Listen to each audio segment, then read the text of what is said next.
This week in the town of Bothaville in the Free State, the annual agricultural business show known as Nampo. It's the main event for farmers and our agricultural industry. Thousands of farmers were there through the week. One of the people who's been watching it very closely, watching the tractors, watching the machinery, perhaps watching some of the planes as well, is Wandile Sihlobo, the chief economist at the Agricultural Business Chamber of South Africa. It looks like he's back at his desk now.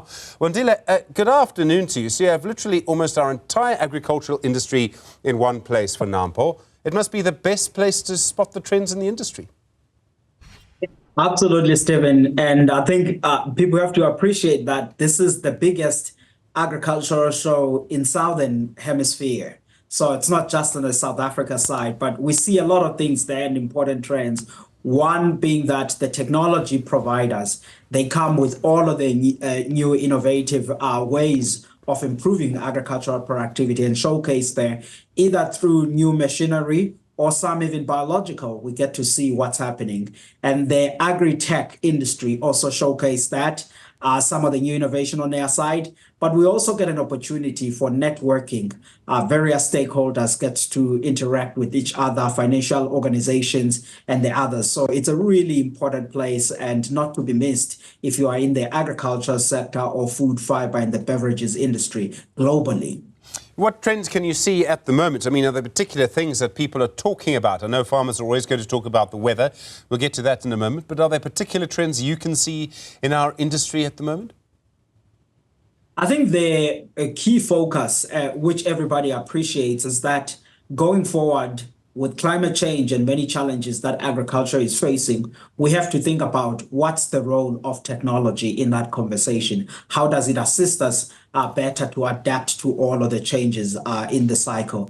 That comes with appreciation, especially for those that are in South Africa, that from 1994 up until today, our sector has more than doubled in value and in volume. And part and parcel of that has been improving productivity on the back of advancements on genetics, as well as on better seed varieties that we use. But I think also now machinery aspect of it is becoming more important.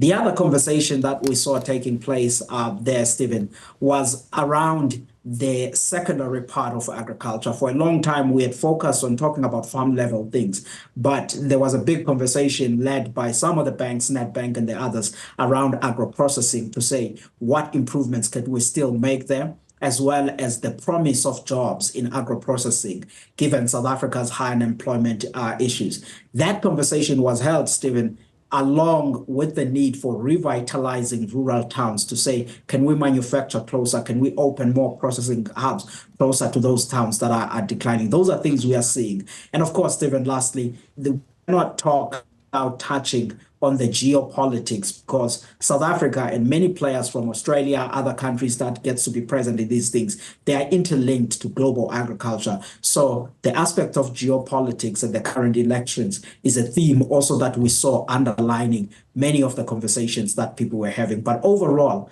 the sentiment is better, Stephen, and which is something that is surprisingly positive on the backdrop of the heavy drought that some may have expected that farmers would be downbeat. They had their heads up and saw that activities are continuing there.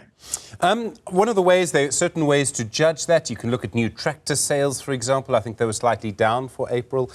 So are you seeing that people are actually investing in the future? Can you see that at an event like Nampo? I think, Stephen, you are right that since the start of the year, the tractor sales, combined harvester sales were down.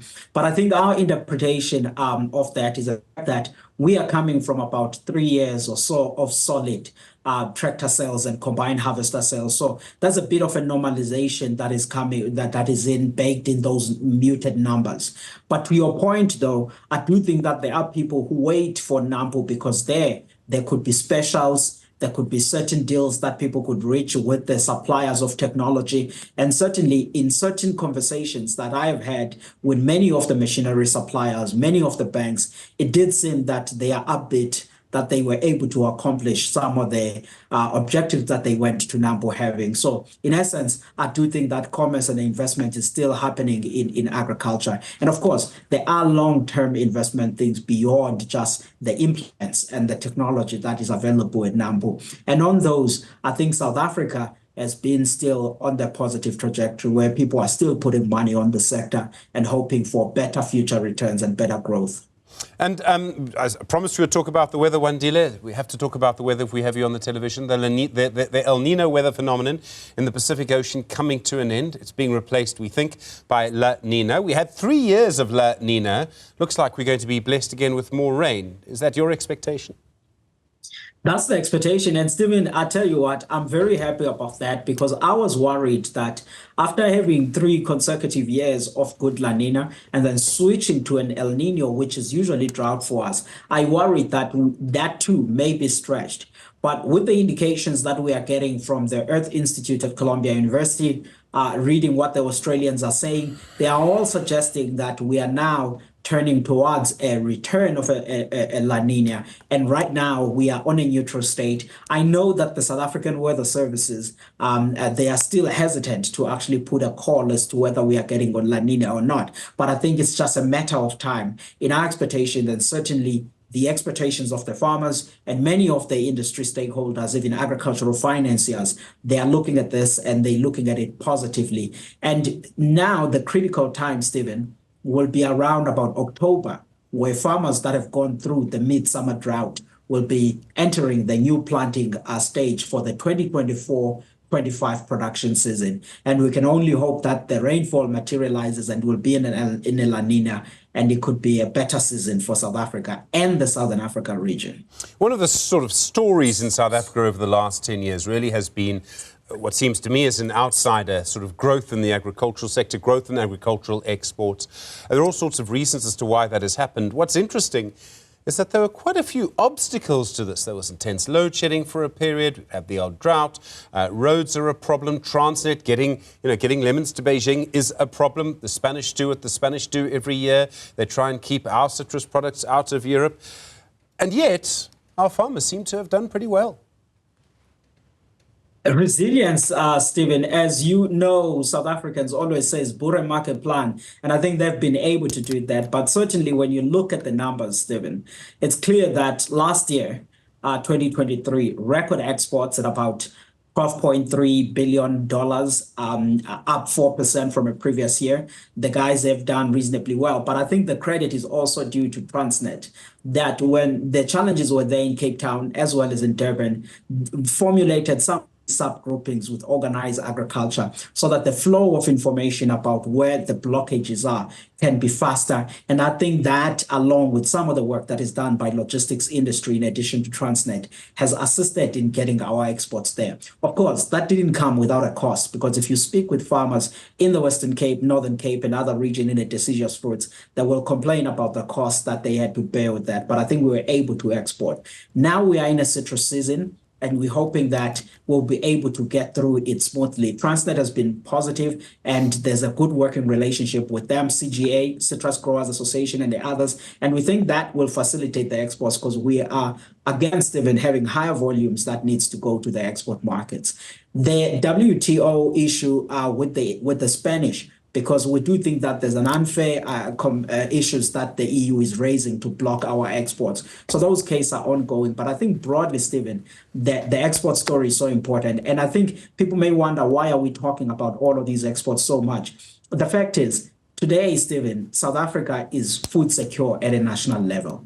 We have problems at the household level, which should be addressed by many others. But the other important point is that we now reached a level where we are exporting more than half of what we produce in value terms. And if we don't open up as many export markets, address challenges on logistics, that is going to become an issue that will bite us. So we have to continue on that realm of the exports and those efforts that are being put there. So agriculture is somewhat resilient and coping with many of these problems, but the problems are there. And where I think, though, Stephen, these problems will become to be an issue that is more urgent is when we think about this dynamic of saying, okay, is this sector inclusive? Are we seeing more of the new players coming in? And I think that if you are still in an environment where there's higher rate of crime, there's also these logistical challenges, there's a land constraints challenges, there's a water legislation, all of these begins then to be quite a burden to a new entrant to the sector, while the existing ones, they can bear the cost for a certain period. So these are things that needs to be addressed, especially after the elections, Stephen, because they are important for long-term inclusive growth of the sector, that we would deal with the problem so that we can begin that growth journey. Wandile Sihlobo, thank you, Chief Economist at the Agricultural Business Chamber of South Africa.